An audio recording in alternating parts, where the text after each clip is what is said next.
Do you feel like you are bumping into relationships but you just don't feel like you're pursuing them, but people are pursuing you, and somehow you end up in the relationships, and maybe you feel like you want the other person's validation, but ultimately you feel maybe like you're not seen on a deep level, or like your artist self or your mission in life is not being validated by your partner. Or maybe you feel in bed, like when you're having sex with them, that you are not fully present, and there's a sense of obligation behind having sex. Or maybe you just feel like when you're masturbating, or you just don't masturbate, you might be sexually blocked. You might have some deeper work that you can do to enhance the flow of your creativity and sexuality, because as a woman, you have connection to a beautiful sexual energy, and as a man. But I'm speaking to women particularly because there is often shame, fear, guilt that I feel I can speak to in these areas of the body, from personal experience and experience of others. So the shame that you carry in your sacral chakra blocks your creativity, it blocks your flow, and so does the guilt that you might feel. Because if you feel guilty about your artistic gifts and your own sexuality, then you're perpetually going to be consenting to interactions where you give up yourself. And what I mean by that is when you act out of guilt, in alignment with the guilt, you're not honoring the part of you that you've been feeling guilty about. And that part of you that you've been feeling guilty about is actually your deep essence. So we've often, the path to empowerment involves feeling guilt while acting in alignment with your own personal conviction of who you are and what feels good to you on a deep soul level, instead of putting your light away for the sake of making other people feel comfortable, because ultimately it makes you feel comfortable. So the other thing that can help open up your sexual energy in the lower part of your abdomen, the sacral chakra, is, in addition to being creative, expressing yourself.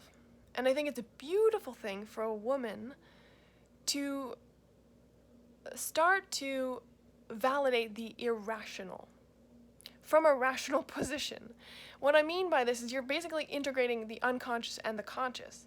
The unconscious being the irrational, the nonlinear, the parts of ourselves that we don't often see, and these bubble up with strong emotions that we have. And if we find ourselves getting into situations where we end up resenting the other person, we try to accommodate them, and then at some point we start to get resentful. Well, there's a moment there that we're actually overriding our own feelings. And the way out of that, to start with, is to start expressing yourself before you start having resentment, before you start having some emotional backlash.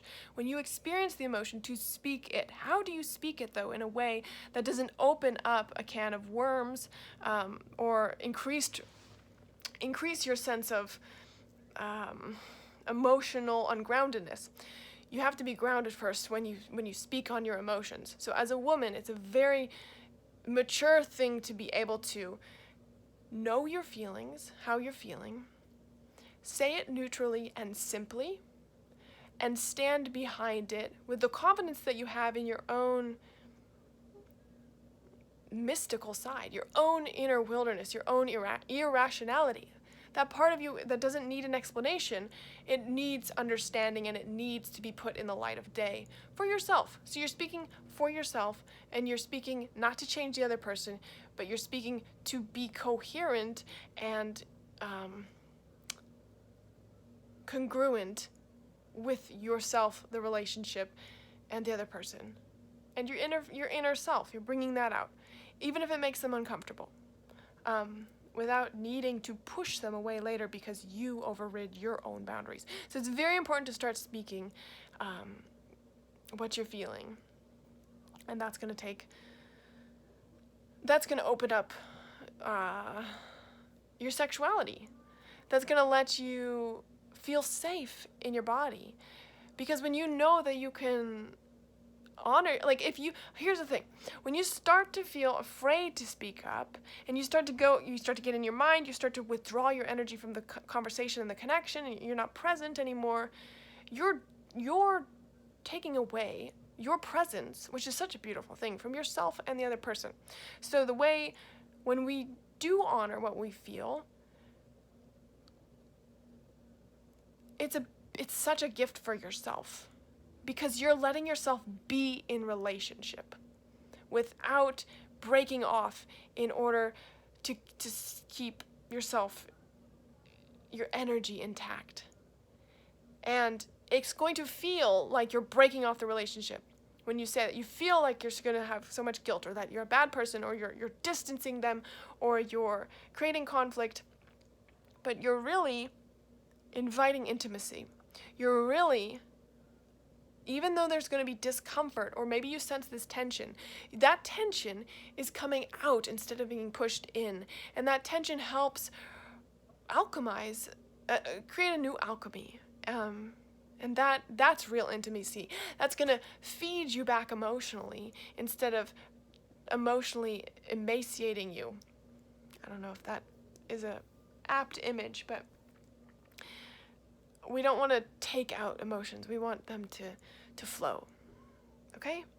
So I hope this helps to unblock your sexual center. Bye.